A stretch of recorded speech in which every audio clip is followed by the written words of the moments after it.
आपसे जो कहा आप किसी और को जाके कहोगे ना। अरे भाई इसको तो ही बोलते हैं चुगलियां लगाना, नरेशन, बैकबाइटिंग, और ये इंग्लिश ग्रामर का इम्पोर्टेंट टॉपिक भी है।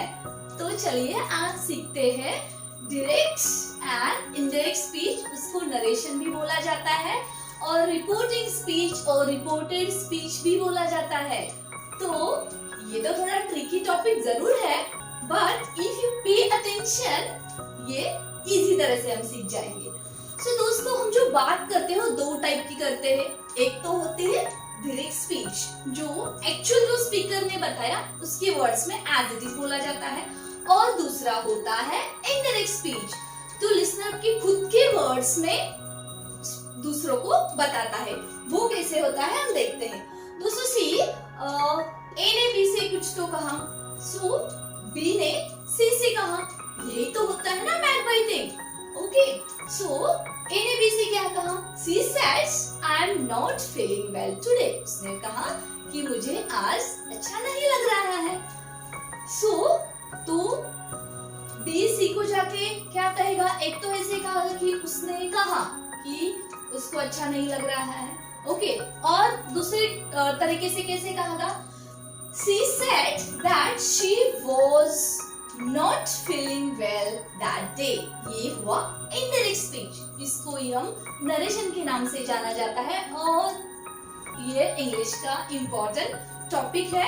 तो इस वीडियो में हम इसके सब पोस्टमार्टम करेंगे डायरेक्ट इनडायरेक्ट स्पीच का, विद उसके कुछ रूल्स है, वो हम इस वीडियो में देखने वाले। Rules of direct into indirect speech और बैकशेड ऑफ टेंसेस, जो टेंस से चेंज होते हैं। जब भी मैंने अभी कहा आपको कोई भी बात, तो आप कुछ समय बाद ही बताओगे ना, तो प्रेजेंट का पास्ट हो जाएगा। ओके, वो भी हम इसमें देखेंगे। और साथ में फॉर्म्स ऑफ सेंटेंस, अलग अलग टाइप्स के सेंटेंस होते हैं, imperative sentence, interrogative sentence, ऑप्टिव sentence, एसेप्टिव sentence. तो उसमें डायरेक्ट का इनडायरेक्ट बनाते समय क्या चेंजेस होते हैं वो भी हम देखेंगे, और साथ में इसके ऊपर का बहुत सारा एक्सरसाइज सॉल्व करेंगे। और इस वीडियो में आपको मिलेंगे इंपॉर्टेंट टिप्स, ताकि ये जो टॉपिक है वो आपको इजी तरह से समझ में आएगा। So stay tuned, watch the video till then, let's get started.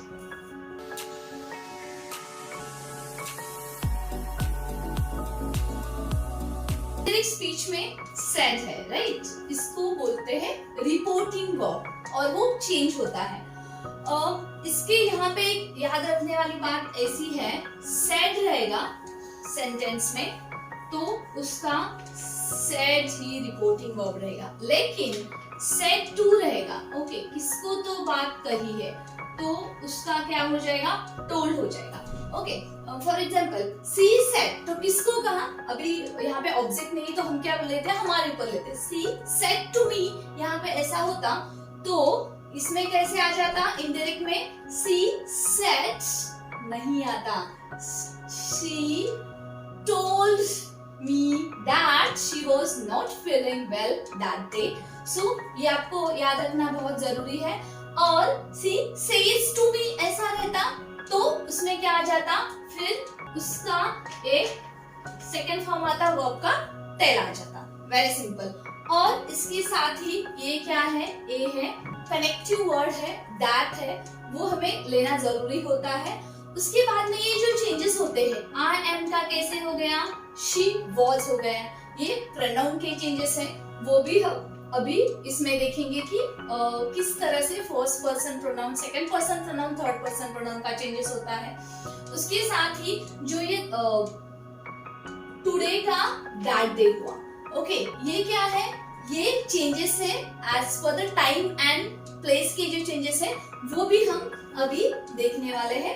तो चलिए शुरू करते हैं one by one.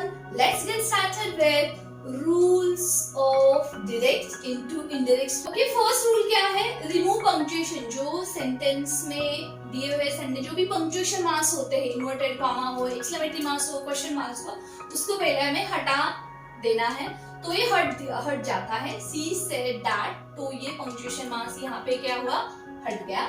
Okay, next क्या रूल है, यूज दैट, एक कनेक्टिव वर्ड है, उसको हम यूज करते हैं for the joining the two statement. और उसके बाद यहाँ पे जो मोस्ट इम्पोर्टेंट रूल होता है वो चेंज ऑफ प्रोनाउन, प्रोनाउन को चेंज करना रहता है। तो वो कैसे होता है, देखो she said I am not, okay she said I am, तो आई में फर्स्ट पर्सन प्रोनाउन है, उसका यहाँ पे क्या हुआ, शी वॉज। ये कैसे हुआ, क्योंकि यहाँ पे डायरेक्ट का इनडायरेक्ट करते समय जो फर्स्ट पर्सन प्रोनाउन होता है सब्जेक्ट के अकॉर्डिंग, तो ये यहाँ का सब्जेक्ट क्या है, सी सेड। अभी यहाँ पे मी होता तो ऑब्जेक्ट भी रहता, तो सा है सी है, तो यहाँ पे सी आ गया।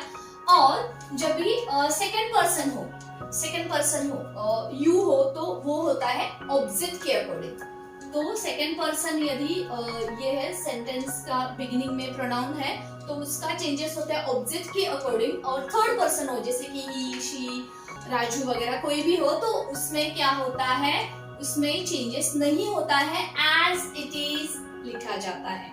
Okay, so this is how, ये आपको ये रूल याद रखना है प्रोनाउन का करते समय। फर्स्ट पर्सन प्रोनाउन हो तो सब्जेक्ट के अकॉर्डिंग चेंज होता है, सेकंड पर्सन प्रोनाउन हो तो वो ऑब्जेक्ट के अकॉर्डिंग चेंज होता है, और थर्ड पर्सन प्रोनाउन हो तो उसमें से नो चेंज। तो ये बहुत इंपॉर्टेंट रूल है, SON, ये आपको याद रखना जरूरी है। Now look at here, I am का क्या हो गया, शी वॉज, तो ये कैसे हुआ, जो ये यहाँ पे